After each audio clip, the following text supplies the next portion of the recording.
प्यारे दोस्तों, आज की इस वीडियो में हम आपको कुरान पाक से जुड़ी एक ऐसे मौजज़ाती बात बताने जा रहे हैं जो एक मैयत के साथ पेश आई। इस मंजर ने पूरे गांव वालों को हैरत में डाल दिया और हर कोई ये सोचने पर मजबूर हो गया कि ऐसा क्यों हुआ। यकीनन कुरान खुदावंदे कुद्दूस की किताब है और इसमें हर सवाल का जवाब मौजूद है। अगर आप भी इस बात पर यकीन रखते हैं तो इस वीडियो को लाइक करें और कमेंट बॉक्स पर लिखें अल्लाहु अकबर। एक दफ़ा का जिक्र है, एक गांव में एक मुसलमान का इंतकाल हो गया।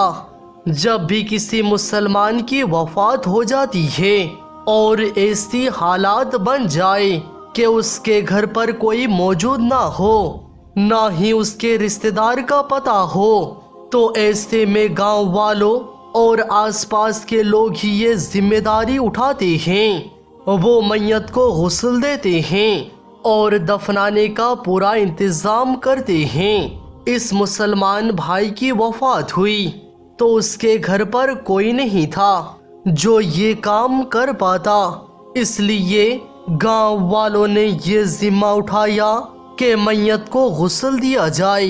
गुस्ल देने के बाद जिस तरह जनाजे की तैयारी की जाती है, उसी तरह उस भाई के जनाजे की तैयारी शुरू की गई। फिर नमाज जनाजा का ऐलान किया गया। आखिरकार मोहल्ले वालों और पूरे गांव ने मिलकर मैयत को कब्रिस्तान ले गया। कब्रिस्तान पहुंचकर उस शख्स की नमाज जनाजा अदा की गई। नमाज के बाद उसकी कब्र खोदने का काम शुरू हुआ। दोस्तों, हम सब जानते हैं कि कब्रिस्तान में अक्सर पुरानी कब्रें होती हैं जिनका नामो निशान तक मिटा होता है। इस नए कब्र को भी ऐसे ही एक पुरानी कब्र के बिल्कुल साथ खोदा जा रहा था।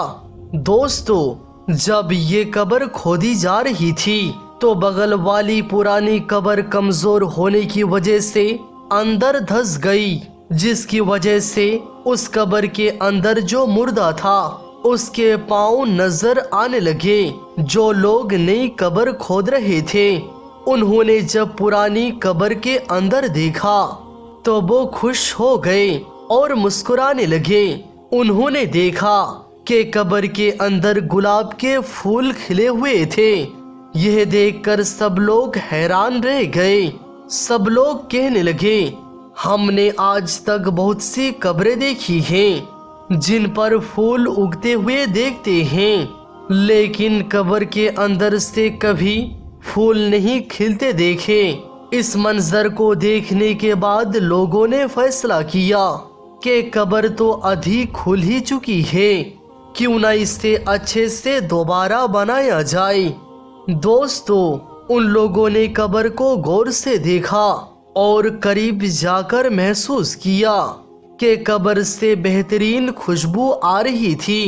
खुशबू इतनी अच्छी थी कि हर कोई उसकी खुशबू से मुअत्तर हो रहा था। गांव वालों ने देखा कि कब्र तो बहुत पुरानी थी, लेकिन इसके बावजूद उस मुर्दे का जिस्म बिल्कुल सलामत था। उसकी काफन की चादर पर भी एक दाग तक नहीं थी। ये मंजर देखकर सब लोग सन्नाटे में आ गए और हर दिल में ये सवाल उठा कि हमें इस शख्स के बारे में और जानना चाहिए। आखिर वो कौन था? जिंदगी में उसने ऐसा कौन सा काम किया था कि मौत के इतने सालों बाद भी उसका अजर मिल रहा था? वो कौन सा अमल करता था? ऐसा कौन सा काम था जिसकी वजह से उसकी कब्र से इतनी खुशबू आ रही थी? चुनांचे सब ने फैसला किया कि इस शख्स के बारे में जरूर पता करना है। दोस्तों, पहले तो उस कब्र को फिर से मिट्टी डालकर बंद कर दिया गया। जिस जनाजे को वो लोग ले आए थे उसे भी दफन कर दिया गया। उसके बाद लोग आसपास के गांव में फैल गए और उस कब्र वाले मुर्दे के घर वालों को ढूंढना शुरू कर दिया। आखिरकार कई दिनों की मेहनत और बुजुर्गों से मशवरा करने के बाद उन्हें पता चल गया कि वो शख्स कौन था। फिर कुछ लोग इकट्ठा होकर उसके घर पहुंचे जहां वो रहता था। बाहर से देखा, घर बहुत पुराना लग रहा था और ऐसा लगता था जैसे यहाँ कोई रहता ही ना हो। लोगों ने दरवाजा खटखटाया। अंदर से आवाज आई, दरवाजा खुला है, अंदर आ जाओ। गांव वाले मिलकर घर के अंदर दाखिल हुए। दोस्तों, जब वो अंदर गए तो उन्होंने देखा कि घर में एक बहुत कमजोर औरत थी जिसकी उम्र बहुत ज्यादा थी और उसका जिस्म इंतहाई कमजोर था। चुनांचे लोग उसके पास बैठे और सवाल किया, कब्रिस्तान में एक जगह एक कब्र है। हमें बताया गया है कि उस कब्र का ताल्लुक आपके घर से है। क्या आप हमें बता सकते हैं कि वो कब्र किसकी है? और हमें ये भी बताए, हमने उस कब्र में एक अजीब मंजर देखा है। अंदर से बहुत अच्छी खुशबू आ रही थी और अंदर गुलाब के फूल खिले हुए थे। यहाँ तक कि मुर्दे का कफन भी बिल्कुल साफ था, जरा सा भी गंदा नहीं था। आखिर वो शख्स कौन था? ये सुनकर वो बूढ़ी औरत थोड़ी देर खामोश रही, फिर बोली, जिस कब्र का आप जिक्र कर रहे हैं वो मेरी शौहर की कब्र है। जवानी में ही उसका इंतकाल हो गया था और वो मुझे छोड़कर चला गया।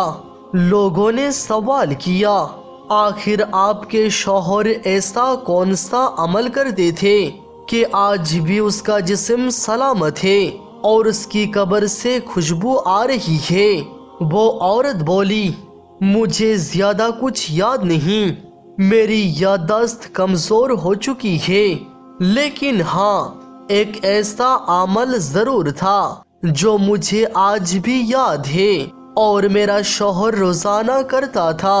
वो अमल ये था, जब वो रोज सुबह फजर की नमाज के लिए मस्जिद जाता तो देखता कि लोग नमाज के बाद कुरान की तिलावत करते हैं और कुरान पढ़ने के लिए मस्जिद में ही बैठे रहते हैं, लेकिन मेरे शौहर को कुरान पढ़ना नहीं आता था। ये बात उसे बहुत उदास करती थी और वो गमगीन होकर घर आता, कहता, मैं कितना बदकिस्मत हूँ, मुझे कुरान पढ़ना नहीं आता। घर में रखी हुई कुरान को वो अदब से चूमता, सीने से लगा लेता। उनकी आंखों से आंसू बहने लगते। वो कुरान खोलता, जो भी आयत सामने आती उस पर हाथ फेरता और कहता, ए अल्लाह, तूने इस किताब में जो कहा है वो सच है, तू सबसे बड़ा और सच्चा है और तेरी किताब सच है। वो लंबे वक्त तक मुख्तलिफ आयत पर हाथ फेर कर यही दोहराता रहता और उसका आंसू जारी रहते। उसके बाद वो कुरान को फिर चूमता, सीने से लगाता और फिर उसकी जगह रख देता। ये काम मेरा शौहर रोजाना किया करता था। मेरे ख्याल से यही वो अमल है जिसकी वजह से आज भी उसकी कब्र इतनी महक रही है। दोस्तों, कुरान से मोहब्बत की एक छोटी सी मिसाल है जो आपके सामने पेश की गई। हमें उम्मीद है आज के इस वीडियो आपको बहुत पसंद आई होगी। दोस्तों, कुरान पढ़ना हर मुसलमान पर फर्ज है। अल्लाह ताला हमें भी कुरान पाक पढ़ने और समझने की तौफीक अता फरमाए। आमीन या रब्बल आलमीन।